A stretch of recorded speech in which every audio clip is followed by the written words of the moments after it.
আত্মসমর্পণ করে জামিন পেলেন সেই ম্যাজিস্ট্রেট তাবাসসুম উর্মি। মানহানির অভিযোগ করা মামলায় আত্মসমর্পণ করে সাময়িক বরখাস্ত সহকারী কমিশনার তাপসী তাবাসসুম উর্মি জামিন পেয়েছেন।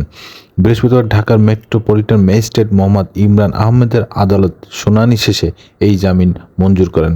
এই দিন সকাল 10:30টার দিকে তিনি আদালতে উপস্থিত হন। এরপর তিনি আইনজীবীর মাধ্যমে আত্মসমর্পণ করে জামিন চেয়ে আবেদন করেন।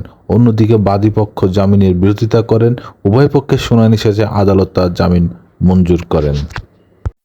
এর আগে গত 8ই অক্টোবর শহীদ আবু সাঈদ সহ অন্যান্য শহীদদের নিয়ে বিরূপ মন্তব্যের অভিযোগে তার বিরুদ্ধে ঢাকার আদালতে মানহানির মামলার আবেদন করেন গণ অধিকার পরিষদের উচ্চতর পরিষদ সদস্য গণমাধ্যম সমন্বয়ক আবু হানিফ।